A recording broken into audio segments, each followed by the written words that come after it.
Hello student, welcome back to my channel. कैसे हैं आप सब? आई होप सब लोग अच्छे होंगे। आज हम लोग का जो लेक्चर है वो लेक्चर आपके जो चौथा चैप्टर है वो हम लोग स्टार्ट करेंगे। तो हम लोग का पहला चैप्टर हो गया, सेकंड चैप्टर भी हम लोग हो गया। यूट्यूब पे बहुत सारे चैप्टर्स हैं, आप जाकर उसमें प्लेलिस्ट में जाकर देखिए, आपके 3 चैप्टर मिल जाएंगे। पहला chapter sexual reproduction, flowering plants, human reproduction, और तीसरा जो था आपका रिप्रोडक्टिव हेल्थ। आज हम स्टार्ट करेंगे चौथा चैप्टर, जिसे हम कहते हैं वंशागति तथा अभिविधता के सिद्धांत। ये चौथा चैप्टर है। इस चैप्टर में देखा जाएगा the principle of inheritance and variation. देखो, इस चैप्टर में देखे तो ये इनहेरिटेंस का मतलब ये होता है कि जो चीज बाप से संतति के अंदर जाए। संतति का मतलब जो चीज माता पिता से बच्चों के ट्रांसफर होता है उसी को ही हम वंशागति कहते हैं, यानी कि हेरिडिटी कहते हैं। और ट्रांसफर क्या होता है, क्योंकि प्रत्येक देखा जाएगा संतान में क्या होता है, उनके माता पिता से ही उनके जीन क्या होते हैं, ट्रांसफर होते हैं। तो जो बच्चे के अंदर ट्रांसफर हो रहा है, यानी कि जो जा रहा है उसको, वो क्या है, हमारा जीन है। तो माता पिता से बच्चों के अंदर होने वाले जीन को, यानी कि जीन के ट्रांसफर को ही हम क्या कहेंगे, इनहेरिटेंस कहते हैं। और ये इनहेरिटेंस जो होती है, बच्चों जीन जो होती है वो हमारी क्या होती है, पीढ़ी दर पीढ़ी जो होती है वो चलती रहती है। हमारे पिताजी से हमारे अंदर है, फिर हमारे अंदर से हमारे बच्चे के अंदर जाएगी, फिर हमारे बच्चे से उसके बच्चों के अंदर क्या हो, तो वो जीन आपकी जाएगी। तो ये पीढ़ी दर पीढ़ी क्या हो रहा है, ये जो जा रहा है वो जा क्या रहा है, जीन जा रहा है। वो भी क्या किसको लेकर जा रहा है, लक्षणों को लेकर जा रहा है। लक्षणों का मतलब नाक, कान, होठ, आँख, कान, सभी क्या है, बनावट को लेकर जा रहा है। तो जो माता पिता से बच्चों के अंदर ट्रांसफर हो रहा वही क्या है, हमारा इनहेरिटेंस है। और वेरिएशन का मतलब होता है आपका विविधता। देखो, प्रत्येक जो बच्चा होता है वो अपने माता पिता से क्या होता है, बिल्कुल भिन्न होता है। यानी कि अगर देखा जाए तो हूबहू तो होता नहीं है, उसके थोड़े मोड़े क्या है, शक्ल मिलती है। ये क्या है कि जो मिल नहीं रहा है वही क्या है, हमारी वेरिएशन है, यानी कि विविधता। और विविधता कराना पृथ्वी पे क्या है, बहुत जरूरी है। तो पता क्या चलेगा, यहाँ पे जितने सारे लोग हैं सब एक जैसे ही दिखेंगे, इसलिए वेरिएशन का होना जरूरी है। क्योंकि हम हैं, हमारे अंदर हमारे माता पिता का जेनेटिक है गुण, लेकिन ये गुण यानी कि ये जो हमारे अंदर गुण है और ये जो हमारी शक्ल है वो बिल्कुल मिलते जुलते नहीं है। थोड़े मोड़े जीन्स की वजह से क्या होती है, हमारा जो चेहरा होता है वो हमारे माता पिता के जैसे मिलती। ये हो गया।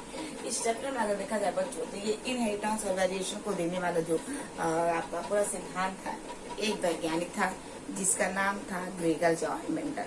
यानी कि अगर देखा जाएगा ये जो आपका चौथा चैप्टर है जिसे हम जेनेटिक्स के नाम से जानते हैं, तो जेनेटिक्स को प्रतिपादित करने वाला कोई और नहीं है बल्कि हमारा एक वैज्ञानिक है जिसे हम ग्रेगर जॉर्ज मेंडल के नाम से जानते हैं। ग्रेगर जॉर्ज मेंडल ने ही जेनेटिक्स की क्या की थी, आपकी नींव डाली थी। तो आइए हम मेंडल के बारे में जानते हैं कि मेंडल कौन था, इसका जन्म कहाँ हुआ था, इन्होंने क्या किया था। चलिए देखो बच्चों, यहाँ पे कह रहा है कि मेंडल का जन्म जो है 12 जुलाई में 22 जुलाई 1822 में एक गरीब किसान परिवार में ऑस्ट्रिया के सिलिसिया गांव में हुआ था। तो देखो, ग्रेगर जॉर्ज मेंडल का जो जन्म है वो 22 जुलाई 1822 में ऑस्ट्रिया के सिलिसिया गांव में हुआ था। मेंडल में अगर देखा जाएगा तो मेंडल एक बहुत गरीब किसान परिवार से था। अगर देखा जाएगा इनके परिवार में बचपन से ही इनके माता पिता जो थे वो किसानी का काम करते थे। इनके घर में किसानी से रिलेटेड सारे काम होते थे, कैसे पेड़ पौधों को उगाया जाता है, कैसे उनको खाद वगैरह दिया जाता है, बाकायदे इनको अच्छे तरीके से मालूम था। धीरे धीरे क्या होता है, मेंडल जो होते हैं वो बड़े होते हैं, उनका जो पढ़ाई में ज्यादा इंटरेस्ट होने लगा। वो आगे की पढ़ाई भी उन्होंने कंटिन्यू की। तो देखो, उनका जो पारिवारिक स्थिति था वो ज्यादा मजबूत नहीं था। इकोनॉमिकल कंडीशन से वो क्या थे, थोड़े से कमजोर थे। तो आसपास के लोगों के कहने के वजह से इनके माता पिता ने इनको आगे की पढ़ाई के लिए आगे इनको भेजा। तो मेंडल को अगर देखा जाएगा, मेंडल जो है ना, ये अगर देखा जाएगा 1865 में यूरोप के ऑस्ट्रिया देश के ब्रून में ऑगस्टियन नाम के एक मठ में ईसाइयों के पादरी थे। तो क्या अगर धीरे धीरे ये बड़े हुए, आगे की पढ़ाई में उन्हें कंप्लीट किया, और उनका जो रुचि था वो अगर देखा जाएगा तो ये मैथ और स्टैटिक्स पे उनका ज्यादा ध्यान था। इकोनॉमिक्स वगैरह जो था, मैथ और इकोनॉमिक्स इन्होंने अपनी पढ़ाई अच्छा की थी। देखा जाएगा आने वाले समय में क्या होता है, इनकी जो रुचि थी वो बायोलॉजी की तरफ भी क्या थी, ज्यादा थी। तो बायोलॉजी से भी इन्होंने अपनी पढ़ाई आगे की तरफ की। मेंडल अगर देखा जाए बच्चों, ये इतना ज्यादा जीनियस बच्चा था, इतना खतरनाक जीनियस बच्चा था कि ये क्या कर गए उस समय कि लोगों को मालूम नहीं था। जो आने वाले कुछ समय के बाद पता क्या चला कि जो चीज की डिस्कवरी अभी हो रही है वो चीज आज से बहुत साल पहले कर जा चुकी है। जिन्होंने किया है वो एक वैज्ञानिक है जिसका नाम है ग्रेगर जॉन मेंडल। तो देखो बच्चों, इनका पूरा नाम ग्रेगर जॉन मेंडल था। मेंडल की इनका मेंडल जो ग्रेगर जॉन जो उनको नाम भी मिला वो उनको आगे के समय में जब इन्होंने पढ़ाई वगैरह कर रही थी, अच्छी उपाधि जब प्राप्त कर ली थी, तब इनको इनके नाम के आगे इनका नाम पड़ा था ग्रेगर जॉन मेंडल। वैसे तो इनका नाम मेंडल ही था। 22 जुलाई को हुआ था, 1822 में हुआ था। ऑस्ट्रिया के सिलिसिया गांव में हुआ था। बहुत अच्छा लड़का था, जीनियस बच्चा था, अच्छे से पढ़ाई भी करते थे। मैथ पे इनका ज़्यादा फोकस था, मैथ से ही इन्होंने पढ़ाई की थी और इकोनॉमिक्स से इन्होंने पढ़ाई की थी। इनकी पढ़ाई को देखकर लोगों ने इनके माता पिता को बोला कि इनको पढ़ाई के लिए आगे भेजें। इनके माता पिता जैसे तैसे इनको आगे पढ़ाई के लिए भेजे। ये आगे चल के पढ़ाई भी किया ये लड़का। फिर क्या हुआ, पढ़ाई करते करते करते करते ये लड़का डिप्रेशन में चला गया। सोचिए, इतना खतरनाक ये पढ़ते थे, पढ़ते पढ़ते पढ़ते पढ़ते ये डिप्रेशन में चले गए। डिप्रेशन में रहने के बावजूद भी ये पढ़ाई करते थे और पढ़ाई करते करते आने वाले समय में क्या हुआ कि इन्होंने देश दुनिया से मोह माया छोड़ दिया, मोह माया का जंजाल छोड़ दिया और एक मॉन्क बन गए। यानी कि अगर देखा जाएगा, मठ में रहने वाले जो लोग नहीं होते हैं जिन्हें मॉन्क्स कहते हैं, वो मॉन्क्स का मतलब होता है कि देश दुनिया से मोह माया छोड़कर भगवान के सामने अपने आप को समर्पित कर देते हैं, जिन्हें हम मॉन्क्स कहते हैं। तो सेम वही बन गए। ये क्या हुआ, एक चर्च में पादरी बन गए, यानी कि फादर बन गए। और वहाँ चर्च में आगे इनका क्या था, स्कूल था, वहाँ पे पढ़ाते थे। और इनके स्कूल के यानी कि चर्च के ठीक पीछे क्या था, एक गार्डन था जिसमें ये पौधों को उगाते थे। ठीक है बच्चों, ये इनकी स्टोरी चल रही है। फिर क्या हुआ, आने वाले समय में ये विभिन्न प्रकार के पौधों को उगाते थे। एक समय ऐसा आया कि ये अपने गार्डन में मटर के पौधों को देखा। और मटर के जब पौधों को देखा तो मटर के पौधे को देखने के बाद इनके पता क्या चला कि यहाँ पे एक तो लंबा पौधा दिख रहा है, या तो इनको एक बीच का पौधा दिख रहा है, मीडियम का कोई प्लांट ही नहीं दिख रहा है। बड़ा कंफ्यूज हो गया, क्योंकि उस समय अगर देखा जाएगा बहुत सारे वैज्ञानिक थे, अपना अपना एक्सपेरिमेंट कर रहे थे। कोई भी वैज्ञानिक इनके ऊपर ज्यादा ध्यान नहीं देता था, क्योंकि ये गरीब किसान परिवार था और पादरी बन गए थे, चर्च में फादर बन गए थे, अपना बच्चों को पढ़ाते थे और पीछे बागीचे में जाकर अपना पौधे वगैरह उगाते थे। किसी का ध्यान जाता नहीं था कि ये क्या कर देंगे। फिर धीरे धीरे क्या हुआ, इन्होंने क्या किया, आश्चर्यचकित हो गए। और इनका आपको बताया भी गया है कि इनका जो होता था अट्रैक्शन पेड़ पौधे की तरफ इनका ज्यादा था। पेड़ पौधे की तरफ इनकी रुचि जाती थी, उनके ऊपर ही ज्यादा स्टडी करते थे। आखिर ये क्यों हो रहा है, कैसे पौधे की लंबाई अचानक से बड़ी हो जा रही है, कभी छोटी दिख रही है, उनमें फूलों के कलर अलग अलग दिखाई दे रहा, आखिर क्यों हो रहा है। तो मेंडल को इन सब चीजों पे के प्रति अगर देखा जाएगा बहुत वो अट्रैक्टिव रहते थे। तो फिर एक दिन ऐसा ही हुआ, वो क्या किए कि बोले कि अब मैं इसके ऊपर स्टडी करूंगा, किनके ऊपर, मटर के पौधे के ऊपर, आखिर ये क्यों हो रहा है।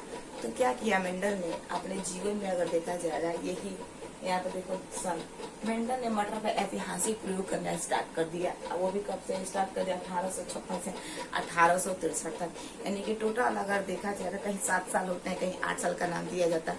ये बीच से ही स्टार्ट किए होंगे, 1856 के बीच से स्टार्ट किए होंगे, 1863 तक इनका एक्सपेरिमेंट चला हुआ। लगभग 7 साल तक इन्होंने पूरा बेजुबान इन्होंने क्या किया, एक्सपेरिमेंट किया। किस पे एक्सपेरिमेंट किया, मटर के पौधे के ऊपर। मटर का पौधा जो उनको बगीचे में दिखा था, एक लंबा दिखा था और एक बौना दिखा था, बीच का कोई भी उसके अंदर कैरेक्टर नहीं था। उन्होंने प्रयोग करना स्टार्ट किया। देखो, जब मेंडल ने क्या किया, मटर के पौधे को उठाया, उनके अंदर कई सारी चीजें थी। देखो, पहला तो हम ये कह सकते हैं कि जो मटर का पौधा था मेंडल ने उठाया था, उसके अंदर 50 ऐसे लक्षण दिखाई देते हैं जिसके ऊपर स्टडी की जा सकती थी। लेकिन मेंडल ने केवल 7 लक्षण को ही चुना था, 7 कैरेक्टर को चुना था। ये आपके एग्जाम में हर साल ये पूछता भी है कि आखिर मेंडल ने कितने लक्षणों को चुना था। तो मेंडल ने 7 लक्षणों को चुना था और इन्हीं 7 लक्षणों के ऊपर अपना एक्सपेरिमेंट दिया और इन्हीं 7 लक्षणों पर मेंडल ने 7 साल का पूरा अपना योगदान दिया था। तो ऐसे 50 कैरेक्टर होते हैं मटर के पौधे के ऊपर जिस पे स्टडी की जा सकती थी। लेकिन मेंडल बोला कि अगर मैं इन 50 के ऊपर स्टडी करूं तो काफी लंबा समय हो सकता है, लंबा समय बीत जाएगा और हमें जल्दी से जल्दी रिजल्ट को लाना है और हमें देखना है कि आखिर बीच वाला कैसे ट्रिक नहीं आ रहा। क्योंकि उस समय जितने सारे एक्सपेरिमेंट कर रहे थे वैज्ञानिक, मेंडल जिस समय एक्सपेरिमेंट कर रहा था उसी समय विकास जो आपका देखा जाएगा खोज यानी कि अगर देखा जाएगा जिसका नाम था डार्विन भी उसी समय स्टडी कर रहा था। दुनिया के जितने सारे साइंटिस्ट थे सबकी नजर डार्विन के ऊपर थी कि आखिर ये डार्विन क्या करता क्या था, क्योंकि उस समय का वो बहुत ज्यादा फेमस वैज्ञानिक था जिसका नाम था डार्विन। और यही डार्विन और लैमार्क ने ही अपनी थ्योरी को दिया था जिराफ के गर्दन के ऊपर कि आखिर ये जिराफ की गर्दन क्यों अचानक से लंबी हो गई थी। और उसी समय मेंडल भी एक्सपेरिमेंट कर रहा था, लेकिन किसी का भी ध्यान मेंडल के ऊपर नहीं जा रहा था। सबका ध्यान जितने सारे साइंटिस्ट थे उस समय, 56 की बात कर रही हूँ मैं, 56 से लेकर 63 मतलब उसी समय नियर अबाउट लगभग सारे वैज्ञानिकों का ध्यान डार्विन के ऊपर था। आखिर डार्विन क्या एक्सपेरिमेंट कर रहा है, मेंडल के ऊपर किसी का भी ध्यान नहीं था। तो देखो बच्चों, मेंडल ने ऐसे 50 कैरेक्टरों को छोड़कर 7 लक्षणों को चुना। देखो मेंडल बहुत ज्यादा जीनियस था और वो जो 7 लक्षणों को चुना था उसमें 7 कैरेक्टरों के 14 ट्रेट्स दिखाई देने को मिलते हैं, यानी कि प्रभावी क्या होता है, अप्रभावी क्या है। इसकी बात अभी हम आगे करेंगे, पहले आप स्टोरी सुनो, ठीक है। तो उसके बाद से क्या हुआ, मेंडल ने 7 लक्षणों को चुना। दूसरा रीजन ये था मेंडल का अपने एक्सपेरिमेंट में पौधे के चुनने का, यानी कि मटर के पौधे को ही क्यों चुना।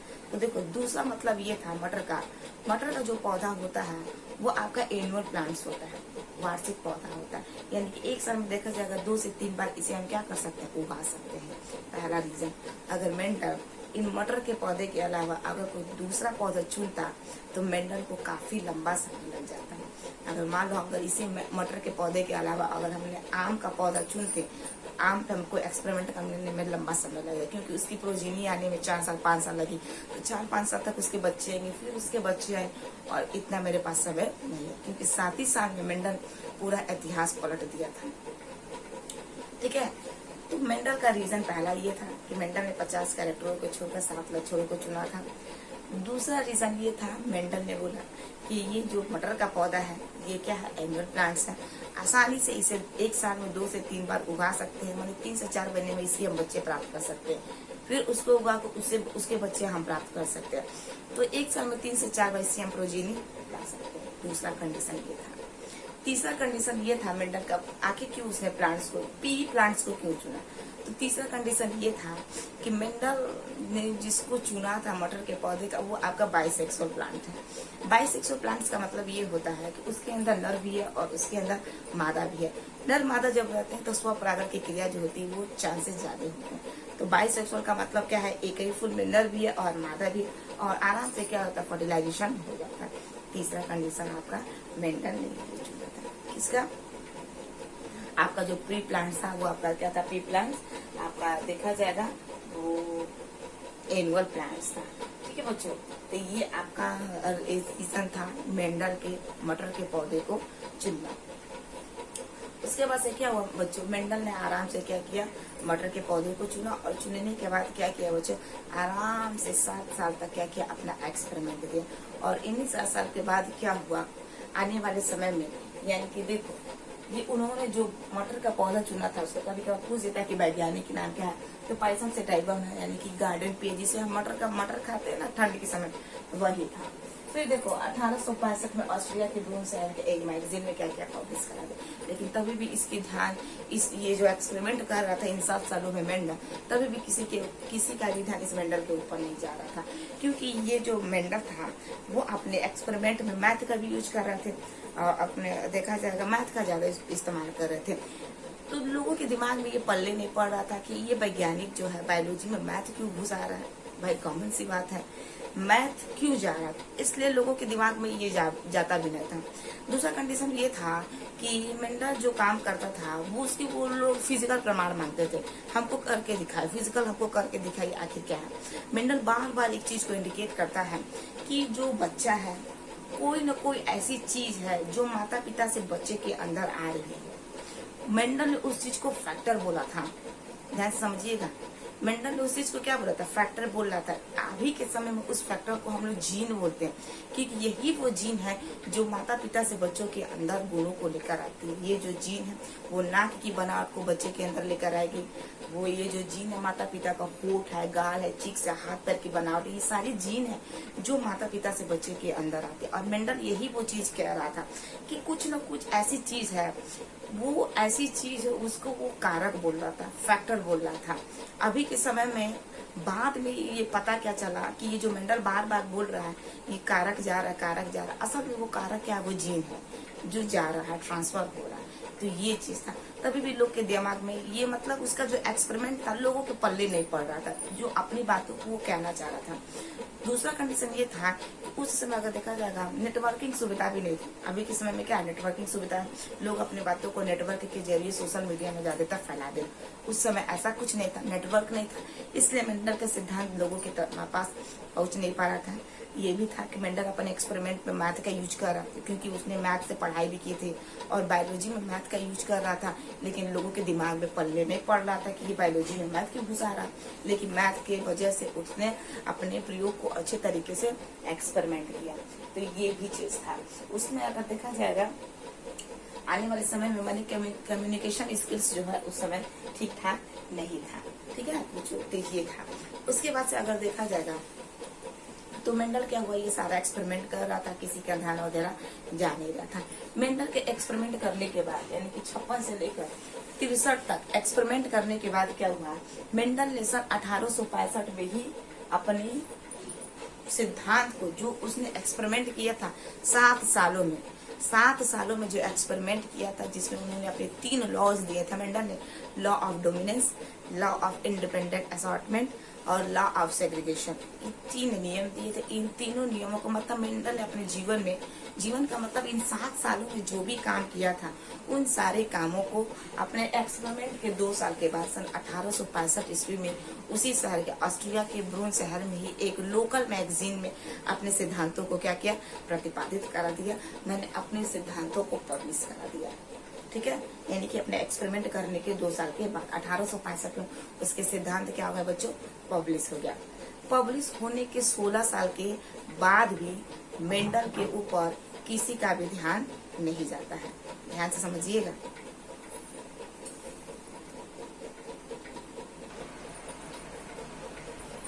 तो देखो बच्चों क्या हुआ, मेंडल के 16 साल के बाद भी इनके ऊपर किसी का ध्यान नहीं गया, यानी कि 1865 ईस्वी में इन्होंने क्या किया, अपने मैगजीन को पब्लिश करा दिया। पब्लिश कराने के 16 साल के बाद भी इनके ऊपर किसी का भी ध्यान नहीं किया। फिर क्या हुआ, मेंडल सन 1884 ईस्वी में क्या हुआ, मर भी गया बंदा। किसी ने भी इसके एक्सपेरिमेंट को भाव नहीं दिया। जिंदा था, एक्सपेरिमेंट किया तभी भी भाव नहीं दिया, मर भी गया तभी भी इसके एक्सपेरिमेंट को किसी ने भाव नहीं दिया। फिर क्या हुआ, मेंडल के मर जाने के बाद 16 साल के बाद, यानी कि टोटल अगर देखा जाए बच्चों 34 साल लग गए थे।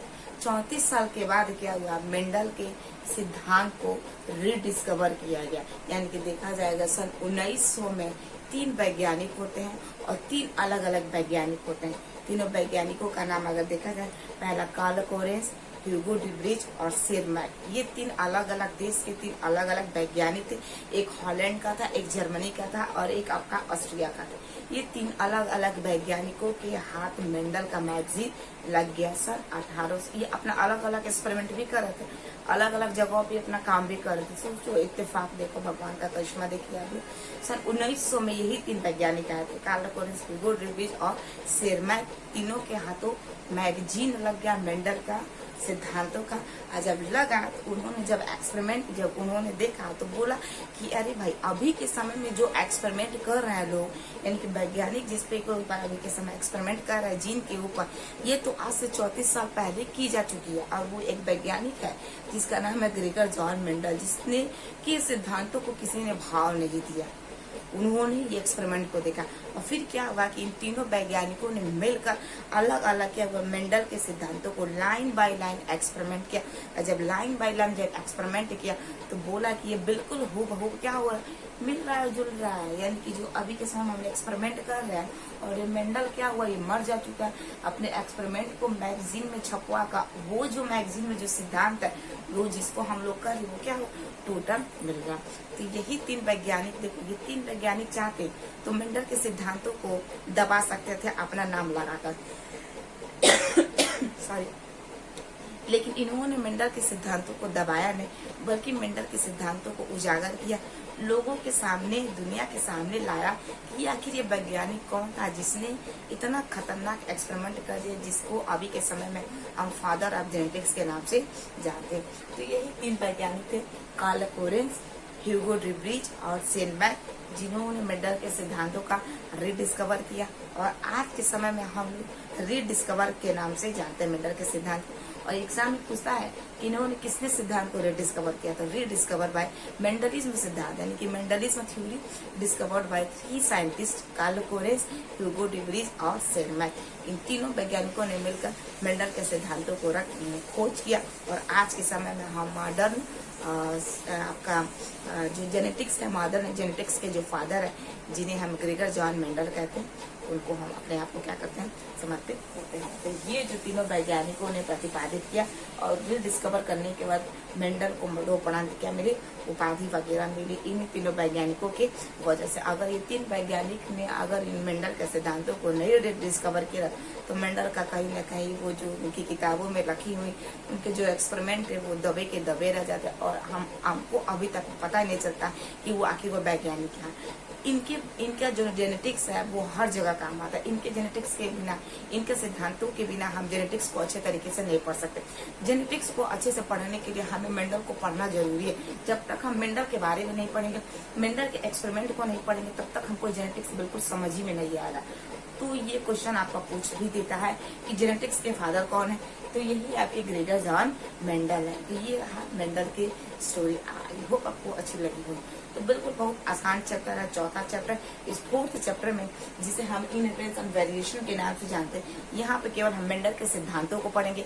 और कहीं कहीं ये भी होता है बच्चों, क्योंकि जब मेंडल मर गया तो जो वैज्ञानिक ये जो थे 3 वैज्ञानिक, कार्ल कोरेंस, ह्यूगो ड्यूब्रिज और सेनबैक, जब इन्होंने अन्य अलग अलग पादपों पर जब एक्सपेरिमेंट किया तो कुछ कहीं ऐसे पौधे थे जिनके ऊपर मेंडल का नियम लागू नहीं होता।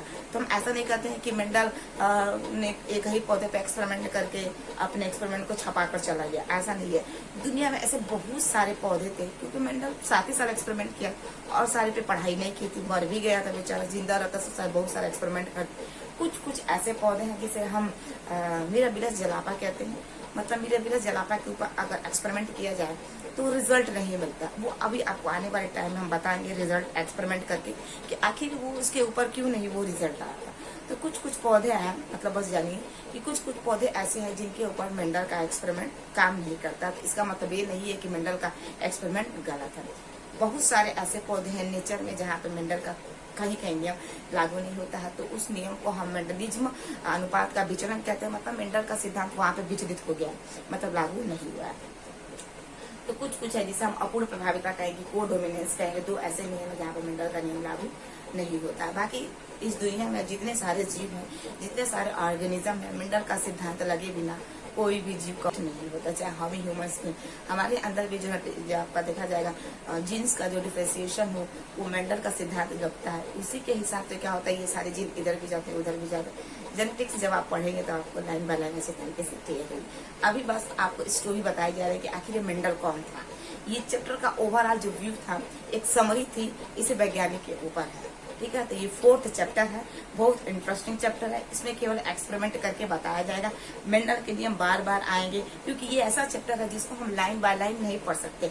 ये चैप्टर में बार बार हमें उसी पॉइंट पे बार बार आना पड़ेगा, तभी वो टॉपिक आपका क्लियर होता है। क्योंकि पिछला जो चैप्टर था आपका sexual reproduction in flowering plants और ह्यूमन रिप्रोडक्शन, उसमें क्या होता है, लाइन बाय लाइन एक स्टोरी की तरह हम कहानी पढ़ते चलते और हमें वो क्लियर होता जाता है। इसमें ऐसा है कि जब तक एक ही टॉपिक को हम बार बार बात नहीं करेंगे वो हमारा क्लियर नहीं होगा। तो इस लाइन को हम एक लाइन से पढ़ के क्लियर नहीं कर सकते, हमें आना पड़ेगा उसी टॉपिक पे बार बार, तभी वो क्लियर होगा।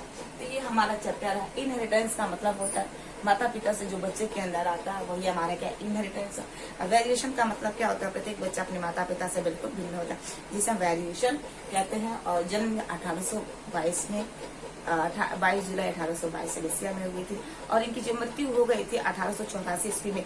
किडनी में कुछ इन्फेक्शन हो गया था, ब्रिक में इन्फेक्शन होने की वजह से क्या हुई थी, इनकी मौत हो गई थी। और ये रहा पूरा ओवरऑल। मेंडल ने अपना एक्सपेरिमेंट किया मटर के पौधे के ऊपर और दुनिया के सामने अपने आप को दिखा दिया कि हम क्या थे। अभी के समय में हम जो जेनेटिक्स पढ़ते हैं वो सारा जेनेटिक्स वो मेंडल के सिद्धांतों पे ही आधारित है।